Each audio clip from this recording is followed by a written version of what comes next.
Hello, I'm Colleen Taylor. You're watching TechCrunch TV. Here with me in the studio today, I'm very pleased to have with me Peter Eckersley, who is the Technology Projects Director at the Electronic Frontier Foundation, which has essentially been beating the drum about the importance for privacy and all of these things that have kind of exploded in the past couple of days on our tech consciousness here. So thank you for joining us. It's a pleasure, Colleen. And I just want to get started right away. I mean, like I said, the EFF works on this kind of stuff day in, day out. You personally lead the charge a lot.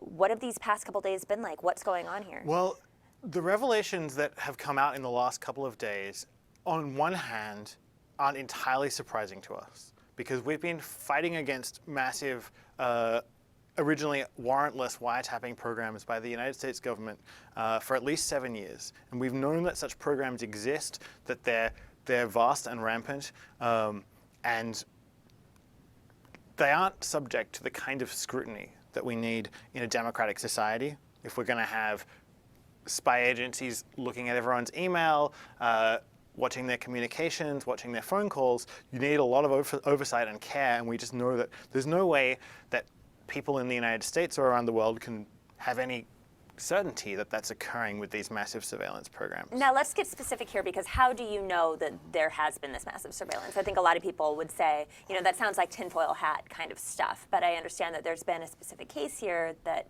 really set this off. Well, so it's been a long story. 7 years ago, an engineer named Mark Klein walked into our offices. He had recently retired from AT&T, and he walked into our offices and said, you know, before I retired, I was given this job of installing a fiber optic splitter on the backbone fibers in San Francisco and sending a copy of all of AT&T's data to a secret locked room run by the NSA, which is this spy agency that's part of the Department of Defense. And so we knew about that, and we actually filed a lawsuit, a class action lawsuit against AT&T, because the law at the time clearly stated that a company like AT&T couldn't wiretap people unless there was a warrant, a specific warrant for that investigation with probable cause. And there clearly couldn't be if everyone was being wiretapped. And so we actually were winning that case. We were doing very well. And it wound up with a situation where in the closing days of the Bush administration, 2007, Congress passed a law giving AT&T and the other phone companies retrospective immunity against lawsuits like the one we'd brought, but also creating a process whereby this secret court called the FISA Court could issue orders for programs like the one we were suing against. Right. So on one hand, we knew these things existed, but on the other hand, perhaps optimistically, we thought that some of the tech companies, the Googles, the Microsofts, the Facebooks, might have had a stronger culture of protecting their users' data, of using encryption so that spying on the wire, like we knew was occurring at AT&T or Verizon, wouldn't get copies of your email because perhaps that was going over HTTPS or another form of internet encryption. So we thought there was a chance that people had some protection. And then with yesterday's revelations coming out in the Washington Post and the Guardian, leaks showing that in fact there were data channels through which large amounts of information were moving about people's Gmail accounts, their Hotmail accounts, Yahoo email, Facebook, all of these giant tech companies turning over data to the NSA. Now, some people are saying that this sort of huge cooperation between a company like Facebook or Google or Microsoft, how could this possibly happen? As you said, these companies have more of a culture of transparency, supposedly. Is it really possible that this would be huge collusion? Well, we don't know what the orders that are given out by the FISA Court look like, except in the case of this one order that was leaked, the Verizon order. And so we don't know what this secret court has told the companies to do. And of course, if you get an order from a court telling you, you know, one, you must comply with this program, and two, you may never speak of this, you might not have a lot of choice. Probably the most that the companies could do to resist this kind of order would be to drag their heels a little bit, push back. Perhaps they could challenge the orders in court, and you know, we don't know whether there were any challenges. In secret court, because exactly. It's all secret, and you've really filed a lot to try and get this FISA thing to open up. Well, that's right. Whenever there are cases occurring in the regular U.S. courts, where there are proceedings that sometimes are secret proceedings even in regular US courts. Our organization has been involved in those kinds of proceedings. For instance, around this other category of secret orders called national security letters, EFF has actually been able to participate in that process and get those orders ruled unconstitutional. But the FISA, because they contain a gag that violates the First Amendment apparently, where you're not allowed to tell people you may never speak of this. That's a violation of freedom of speech. But the FISA court is more secret, and it's been less possible for public interest organizations to have even the remotest kind of participation there. Now, this gets kind of into what's happening this week. These companies have outright denied that they've even heard about PRISM. And I want to get into these specific denials from the companies about the reports. I know that here's on the screen we have Microsoft.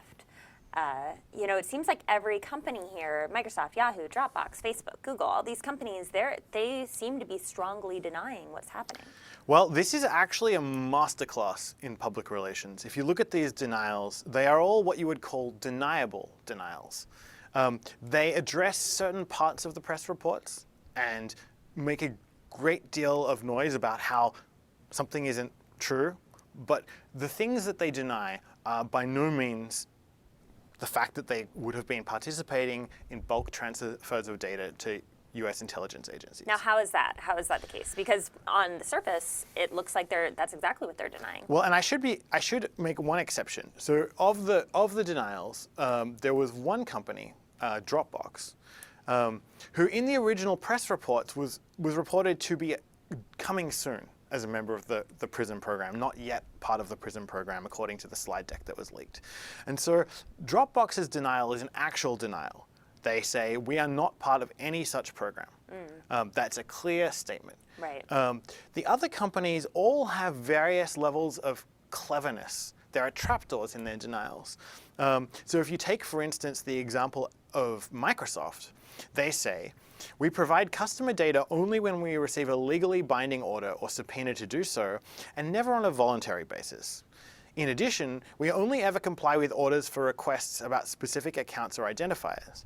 Now, that sounds reassuring. It sounds like, for instance, a court would have to order that a particular person's Hotmail account be turned over, or a particular user ID have its data turned over. But then if you read this more closely, it's not orders for specific accounts or identifiers, it's orders for requests about specific accounts or identifiers. So conceivably, under this very clever language, an order could be made by this secret court that allows an indefinite number of requests, where each request is about a specific Hotmail account, but there might be an open stream by which an unbounded number of such accounts were turned over and all the data in them was turned over. And so this is just representative of the cleverness of the language that all the companies have used in dancing around this subject. And one phrase that's been used again and again is direct access to our data, or direct access to servers? That's right. So one aspect of the press reports that we saw yesterday was this implication that the NSA had direct access. For instance, you could imagine an NSA agent being able to SSH into one of Facebook's log servers, or being able to go and run a MapReduce query against Google's cloud data sets directly. And it appears that we've got clear denials about that. Okay. So we can learn from these denials that if there's bulk transfer of data, it's happening where in a way that the companies are actually providing access to that data through a channel, sending a copy to the NSA, rather than just letting the NSA into their own systems to run completely free. Now, from your experience, you're a computer science PhD. I mean, you've worked on all sides of the table here. How possible would that be for a company like Facebook, that has this culture of openness ostensibly, to provide a copy of all their data to the US government, to the NSA, without a lot of people knowing about it and without it showing up on their income statements or on their balance sheets on their quarterly reports? Well, this is a really interesting question. What does it look like inside these organizations? If there is bulk transfer of data occurring, how many people inside the organizations know? There's a lot of speculation about this sort of stuff. In some cases, there's been speculation that perhaps even some of the senior executives at these companies don't know about this stuff. And it's certainly the case that if you look inside a big tech company, there will be a department who is in charge of responding to law enforcement and other kinds of government requests. Yes. And in fact, and it's largely to their credit, some of these companies, Google and Microsoft and Twitter, which is not part of this program, interestingly, but some of these companies have been making public reports about the number of requests they get from not just the US government, but governments all around the world. Yes. And those reports are in some respects reassuring. They show that a particular number of N thousand requests came in, and those affected a slightly larger number of accounts. But you can see the number of requests and the number of accounts and get some kind of reassurance that probably, unless you're doing something highly illegal, your account isn't being spied on in this way. But what we've learned with solid confirmation today is that those reports, those numbers, do not include any of the requests that would have been authorized by the FISA Court. So we know that there are these published reports. You can see how much surveillance is going on, and those reports are wrong. They don't actually contain the real numbers. This FISA thing seems like the real, if something's supposed to be secret, it turns into this catch-22 of it's secret, so we can't know about it, but then you don't know about it because it's secret. This is a concept that is fundamentally incompatible with. It strikes at the heart of the idea of open democratic societies. This kind of secret spying has a history of being abused in the United States. Whether you're talking about the 1960s protests against Vietnam or anti-war movements since then, domestically within the United States, we know that these kinds of powers have sometimes been used for entirely the wrong ends. It's not just about chasing down terrorists in the Middle East. It's not just about dealing with international money laundering and those kinds of problems. It can also be dealing with the political opponents of the current regime. And that may or may not be the case with this current program. The problem we have is that we don't know who's watching the watchers. We know it's a secret court with this kind of, it's writing checks that get used for enormous ongoing investigations. We don't know how much detailed oversight there is, and we don't know whether we can trust those secret courts and the internal oversight mechanisms at the NSA. In fact, we know that there are people inside the NSA periodically who are looking at what's happening and blowing the whistle because they're saying this is incompatible with American democracy. And some of the members of Congress who are on the committees who get to look at these programs have been saying the same things. And so we have a problem for democracy here. And what some people say is that with this technology stuff, when in this era of big data, there's no way to possibly keep us safe while also keeping some things private. There's so much information there. I mean, is there a way to is this just Pandora's box that's opened? If you're uncomfortable with the idea that this is happening, should you just either completely get off the internet or get over it? I mean, at this point, what do you recommend that people do? Well, one thing that I think EFF and probably a lot of organizations are going to be saying now is, especially if you're outside the United States, if you're an individual or an organization, a business operating outside the United States, giant US tech companies, US cloud service providers are no longer a trustworthy place to put your data. If you're using Google Drive, Google Docs, those kinds of services, and you're a business outside the United States with potential exposure to this kind of spying, you should start making migration plans to either figure out how to host those services yourself, which will cost more, but presumably there's going to be a blossoming industry of companies helping you to host those things yourself again. Or perhaps we're going to see innovation with new kinds of cloud providers that figure out ways to do verifiable encryption so that they host your data encrypted, and they can never read it, and that's something that you can verify. Now, the problem is, engineering things that way is going to be more expensive. It's going to be harder for everyone.